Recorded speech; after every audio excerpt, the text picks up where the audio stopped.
In an excerpt from her blog post from 2016, Kristin Gablehouse of Lafayette, Colorado writes, "In August 2015, my husband and I were on a dream vacation riding our bikes from Vienna, Austria to Venice, Italy. It was a 2-week trip, and we were on day 6 when a dog ran out from a house and straight into my front wheel. There was no time to react, and my head hit the pavement before I knew what was happening. I remember thinking I needed to get away from the dog and trying to crawl off the road, but I couldn't see anything for several minutes. The doctors are still saying I should improve, but no one really knows to what extent or how long it will take." Kristin Gablehouse, 2016.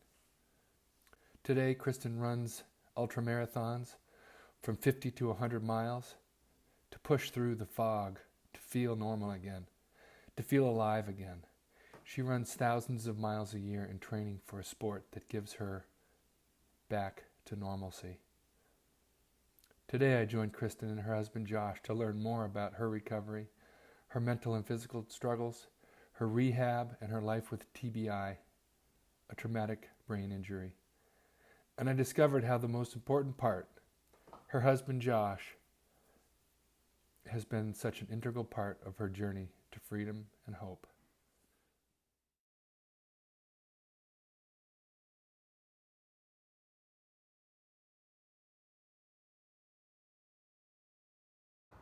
Well, I think initially it was, you're going to be better in 2 weeks, you're going to be better in 4 weeks, and then all those little milestones I wasn't reaching, and there wasn't improvement. And it was somewhere around the 6-month visit, and she told me, "I don't think you'll ever be normal again." And that was pretty devastating at that point. And I think we both cried in the office. And she's probably right. I probably will never be normal, but I haven't given up on continuing to improve. So we'll just see how far that goes.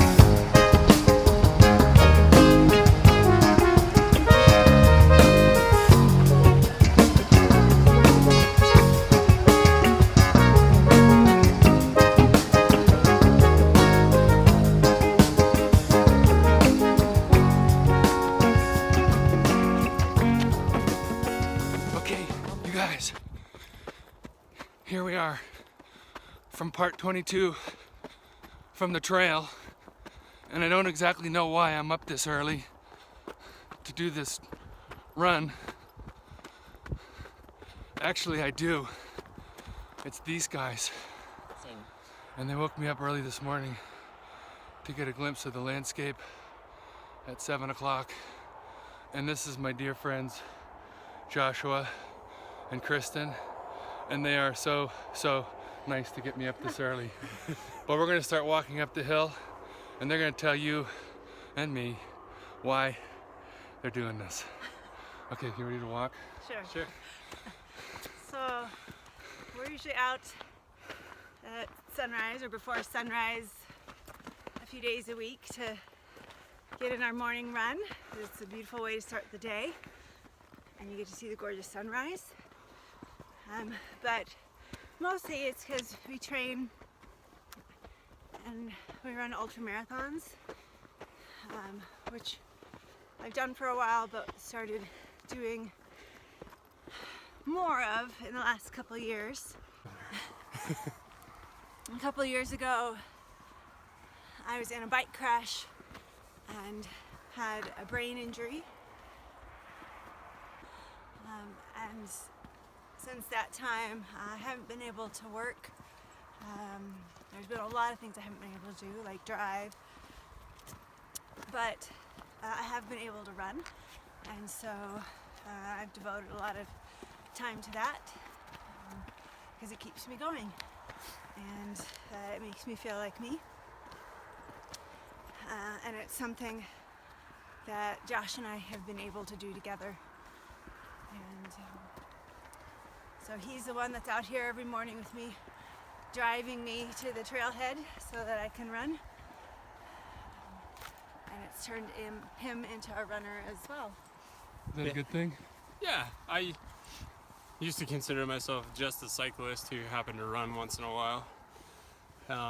But in order for her to have more fun and actually helps with her TBI symptoms to get running, so I've turned into a, as I like to call it, silly runner, because I basically jumped into the deep end and went straight to the ultra side instead of any of the short fun stuff. So I'm grateful that I can run. I think there's a lot of people with brain injury or other problems that can't, and I'm grateful that I'm able to, and I'm grateful that I have a husband that's so incredibly supportive and getting me out here every day to do this. I'm grateful just a lot for my health because of her TBI situation, and my mom has some serious health issues, and I'm just really thankful for the ability to play and do all this stuff, but also just thankful for where we're at and how things could be worse, but we're making the best of what we have. That's awesome. Now, if it wasn't running, what would it be? And you can't say cycling. That brings you guys together. That brings us together? Yeah.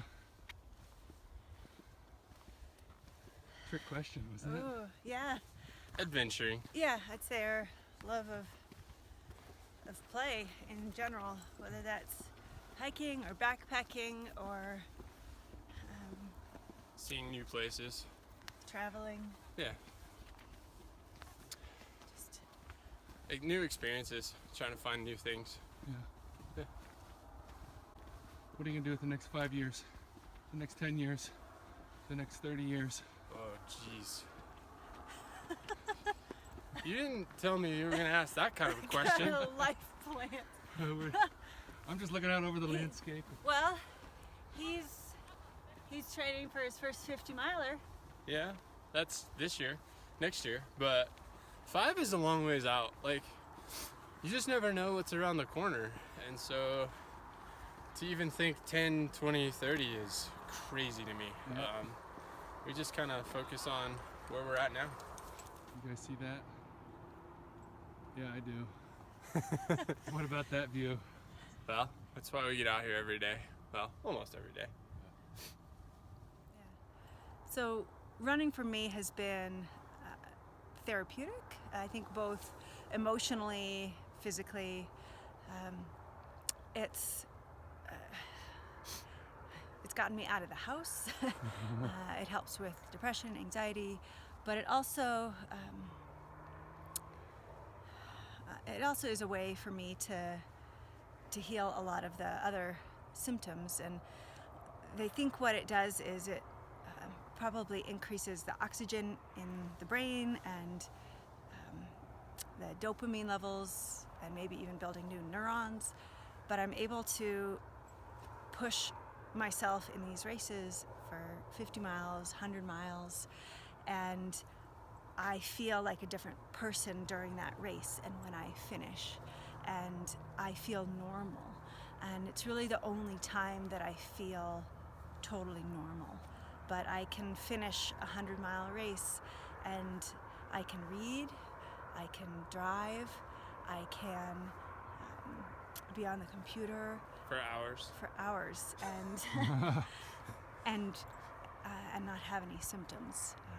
And it lasts for various amounts of time, but it's really the only time that I am totally normal. Like, how does it last? This, a day or? The first 100-miler I did, it lasted for 4 days, I think. And then this last time was almost 2 weeks. So the more you run, the better you feel. Yeah. We gotta make t-shirts. Yeah. No, they're still trying to figure it out. I mean, the research on it is just not there yet. Yeah. But there's something there, and they just haven't figured it out yet. Do you feel like you're part of that research puzzle? Or can be? I would like to be. I mean, I think that they used to recommend that you just stay in a dark room and not do anything. But, you know, my experience and more recent research has been, no, you're better getting out and getting that exercise. And sometimes it's incredibly difficult to fight the fatigue that comes with brain injury, to get out. But the days that I do run, I always feel better than the days that I don't. What would you leave with people today? What's your message? My message. I know it's a trick. It's not a trick question. Get out. Use it before you lose it, because you never know when it's going to change. Cheers. Thank you guys for hanging with me and staying cold. It's not cold. We'll see you next time from the trail. Okay, guys. So we're not totally wrapped up yet here for part 21, but we're pretty close. And Josh and Kristin wanted to be sure to give you guys one more message, and the message would be to Don't forget to smile. Yeah, never forget to smile. don't forget to smile. Kiss him. Yeah, that.